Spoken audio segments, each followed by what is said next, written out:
ये क्वेश्चन हमारा गेट 2013 का, ठीक है। अवेलेबिलिटी पे क्वेश्चन है, तो चलो इसको सॉल्व करते हैं। अवेलेबिलिटी में कुछ लोगों को दिक्कत होती है, अवेलेबिलिटी, एंट्रोपी, ठीक है।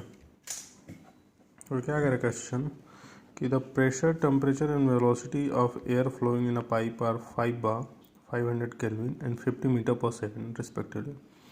The specific heats of air at constant pressure and constant volume, this and this respectively. बोला है कि पोटेंशियल एनर्जी नेगलेक्ट करो, और अगर प्रेशर और टेम्परेचर सराउंडिंग का इतना है तो available energy in kilo joule पर केजी बता दो। तो भैया पाइप से फ्लो हो रहा है तो हमारा ओपन सिस्टम है, ठीक है। तो जनरली आप जानते हैं कि जो हमारा फाई होता है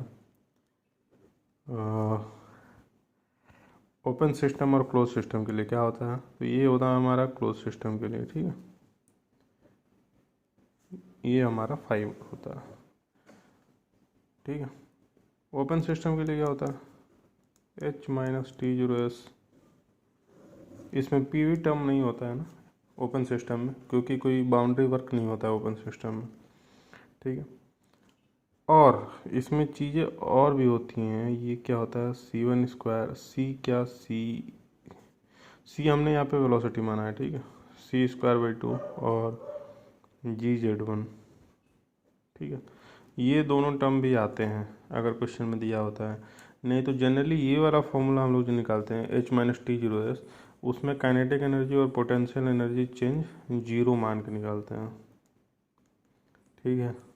लेकिन क्वेश्चन में देखो क्या है, इनिशियल कंडीशन में 50 मीटर पर सेकंड दिया है, एग्जिट पे तो नहीं दिया है, और पोटेंशियल एनर्जी तो नेगलेक्ट ही कर दिया है।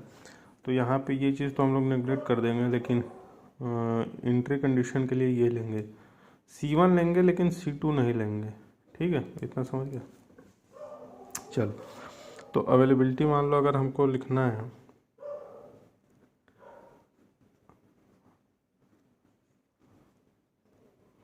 तो मैं कुछ ऐसा लिखूँगा 5 1 माइनस 5 0। जनरली 2 लिखते हैं, लेकिन यहाँ सराउंडिंग कंडीशन पे ले जा रहे हैं तो मैं उसको 0 से डोनेट कर रहा हूँ, ठीक है।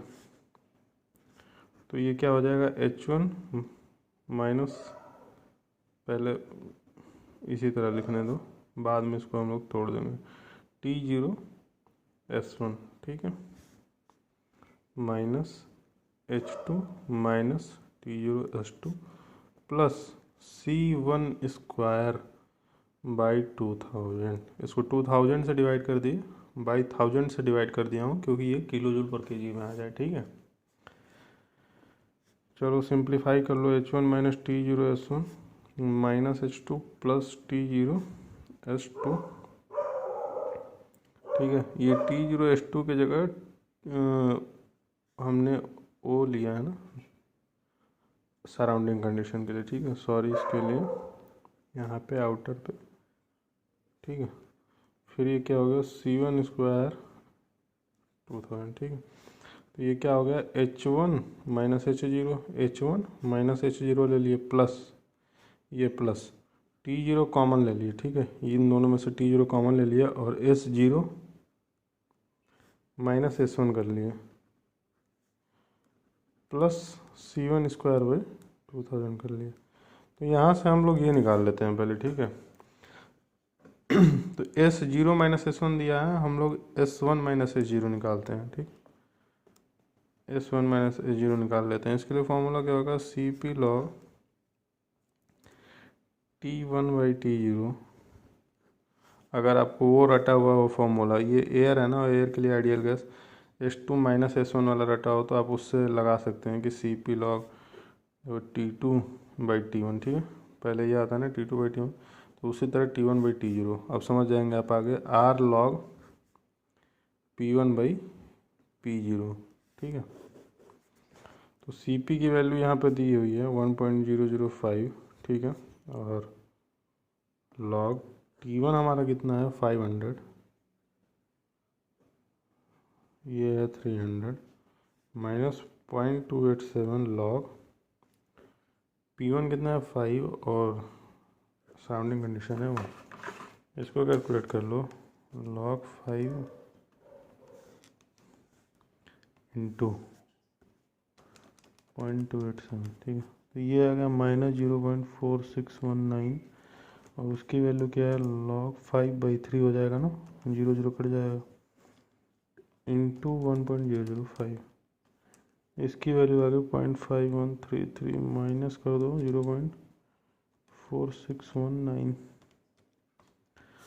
तो ये हमारा एंट्रोपी चेंज आ गया 0.0514। लेकिन ये हमने जो निकाला है वो S1 माइनस S0 निकाला है। यहाँ पे जो है वो S0 माइनस S1 है, तो ये माइनस लगा के रखेंगे, ठीक है। और यूनिट क्या आएगी, इसकी यूनिट आ जाएगी ना किलो जूल पर केजी केल्विन। चलो अब फाइनली अवेलेबिलिटी कैलकुलेट करते हैं, ठीक है। आइडियल गैस है तो H को CPT लिख सकते हैं, और यहाँ क्या है H1 minus H0, CP common T1 minus T0, CP common T1 minus T0 plus T0 S0 minus S1 plus C1 square by 2000, ठीक है। CP की वैल्यू दी है 1.005, T1 की वैल्यू दी है हमारे देखो 500, T0 को दिया 300, तो डायरेक्ट माइनस कर दे रहा हूँ 200 प्लस T0 300 दिया है इंटू माइनस, ठीक है ना। ये जो हमने निकाला है वो S1 माइनस S0 निकाला है, यहाँ S0 माइनस S1 है, तो ये माइनस 0.0514। C1 की वैल्यू दी है 50, ठीक है, तो यहाँ 50 का स्क्वायर बाई 2000। कैलकुलेट कर लो भैया पहले, 50 इंटू 50 बाई 2000, ये आ गया आपका 1.25 प्लस 200 इंटू 1.005, ये आ गया आपका 201। ये माइनस आएगा ना, ये वाला टर्म माइनस 300 इंटू 0.0514, ठीक है। ये कितना आ रहा है 15.42, तो 201 आया ये, ओके, प्लस 1.25 माइनस 15.42, 186.83, 186.83, ये आएगा किलो जूल पर केजी। ऑप्शन मैच कर रहा है 187, आंसर है ये 5.6B, ठीक है।